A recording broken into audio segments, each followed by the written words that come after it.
శ్రీ గణేశాయ నమః. మాతృదేవో భవ, పితృదేవో భవ, అతిథి దేవో భవ. వీటికి ముందు ప్రాముఖ్యమైనది అమ్మ. మన అందరికీ మొదటి దైవం అమ్మ. అమ్మ అంటే అనురాగమూర్తి, ఒక దేవత. అమ్మ అనే పదంలో ఆప్యాయత, అనురాగం, ఆనందం, ఆత్మీయత, ఆదర్శం, కమ్మదనం, తీయదనం, చల్లదనం, వెచ్చదనం, ఇలా చెప్పాలంటే ఇంకా ఎన్నెన్నో ఉంటాయి. ఓ సినీ కవి అన్నాడు, దేవుడే లేడని మనిషి అన్నాడు, అమ్మే లేదనేవాడు అసలే లేడు అని. అంగడిలో దొరకంది అమ్మ ఒక్కటే అని ఆ కవి చెప్పాడు. అమ్మ అనే మాటల్లోని కమ్మదనానికి స్త్రీమూర్తి నోచుకుంది.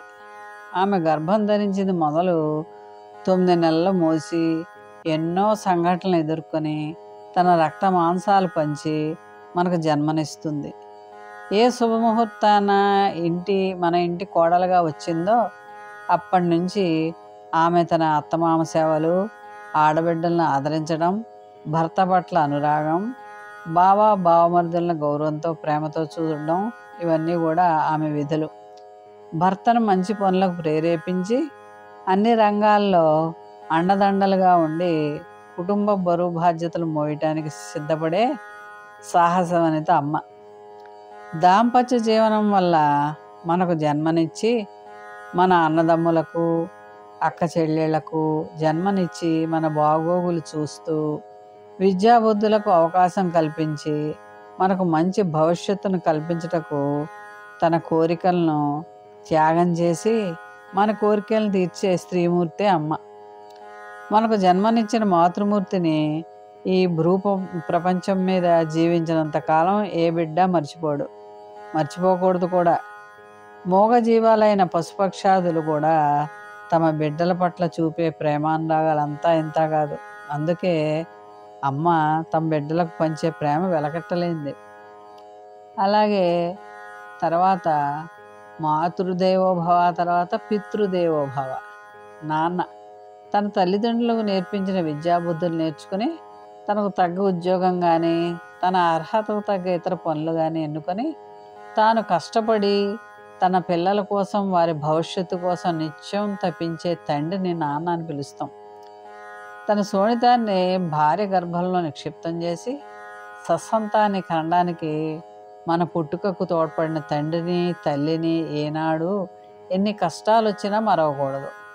మనం ఎంత చేసినా వారి రుణం తీర్చుకోలేం. స్త్రీ ఇంటి దగ్గర తన జీవితం గడపడానికి అలుపెరగక అన్నీ సమకూరిస్తే, భర్త కష్టించి వ్యవసాయం చేసి కానీ, వ్యాపారం చేసి కానీ, ఉద్యోగం చేసి కానీ తన సంతానానికి ఏ కష్టాలు రాకుండా పిల్లల భవిష్యత్తుకు మంచి పునాదులు వేయటానికి ఎంతో కృషి చేస్తారు. కళ్ళల్లో ఒత్తులు వేసుకుని తాము జన్మనిచ్చిన తమ సంతానాన్ని కాపాడుకునే భార్యాభర్తలే మన తల్లిదండ్రులు.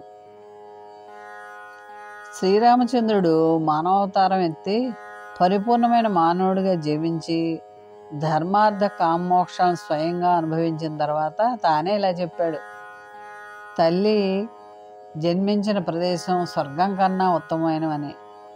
లక్ష్మణ విభీషణులతో లంకలో ప్రవేశించిన తర్వాత లంకలోని ఐశ్వర్యం, వజ్ర భవంతులను శ్రీరాముని చూపించి, ఆహా, అయోధ్య కన్నా ఐశ్వర్యవంతమైంది, ఇక్కడే ఉండిపోవచ్చు కదా అని శ్రీరామునితో అంటే, ఆ సమయాన శ్రీరాముడు మృదువదంగా అన్నాడు, జననీ జన్మభూమిచ్చ స్వర్గాదపి గరియసి అని అన్నాడు.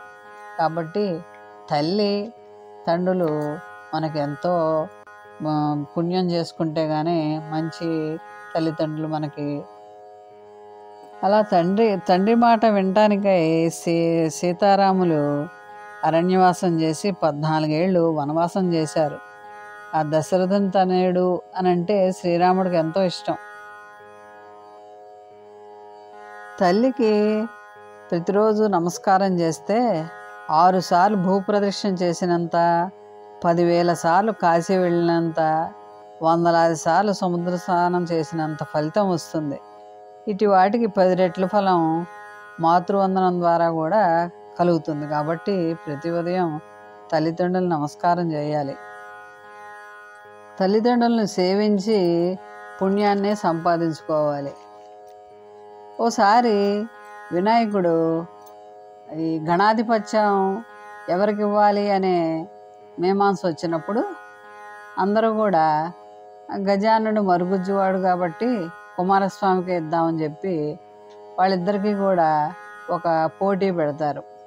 ఎవరైతే 3 మార్లు ఈ భూప్రపంచం అంతా కూడా సర్వతీర్థాలు అన్నీ తిరిగి ఎవరైతే వస్తారో వారికి ఈ గణాధిపత్యం ఇద్దామని నిర్ణయిస్తారు. అప్పుడు వినాయకుడు మహేశ్వరుని, అమ్మ పార్వతిని ప్రార్థించి నారాయణ మంత్రం జపించి ఆ నారాయణ మంత్ర ప్రభావంతో తల్లిదండ్రుల్ని పార్వతీ పరమేశ్వరులు ఇద్దరి చుట్టూ కూడా 3 ప్రదక్షిణాలు చేస్తాడు. అలా నారాయణ మంత్రం జపించి తల్లిదండ్రుల్ని ప్రదక్షిణ చేయగానే 300 కల్పాలు పుణ్యనదుల్లో స్నానం వచ్చినట్టుగా అతనికి ప్రతి పుణ్యనది దగ్గర కూడా కుమారస్వామి కనపడుతూ ఉంటాడు. అలాగా ఆ మంత్ర ప్రభావంతో ఆయన విఘ్నేశ్వరుడు ముందుగా ఈ సర్వతీర్థాలు అన్నిట్లో కూడా సేవించి వచ్చినట్టుగా ఆయన కుమారస్వామికి కనబడుతుంది.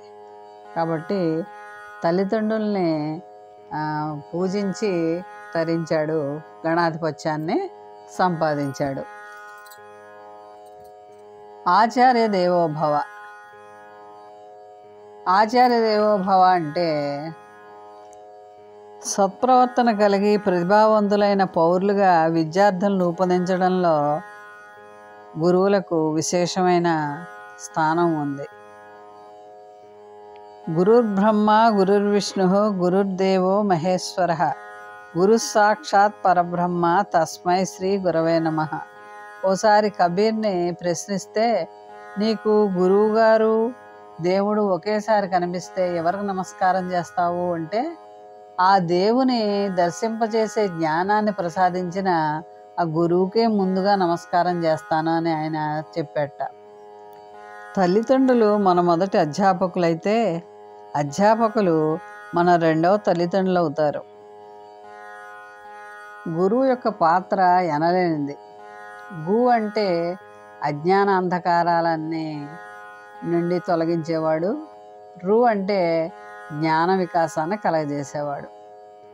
గురువుని పూజించి విజ్ఞానం పొంది మనకి ఆ గురువు గారి అనుభవాలన్నీ కూడా మనం తెలుసుకుని ఉన్నత స్థితిలోకి పొందాలి. ఏకలవ్యుడు ఆ గురువుగారి యొక్క మూర్తిని తయారు చేసుకుని విలువిద్యలో ఎంతో ప్రావీణ్యం పొందాడు. మంచి జన్మను తల్లిదండ్రులు ఇస్తే ఆ జన్మని సఫలం చేసుకుని మంచి మార్గంలో నడిచేలాగా గురువు బోధిస్తాడు, మనని తీర్చిదిద్దుతాడు. కాబట్టి తప్పనిసరిగా తల్లిదండ్రుల తర్వాత గురువు యొక్క స్థానం విశేషమైనది. అతిథి దేవోభవ. అతిథులు ఇంటికి వచ్చినప్పుడు వారిని దైవ స్వరూపాలుగా భావించి వారికి కావలసిన ఉపచారాలు లేక సేవలు నిర్వర్తించాలి.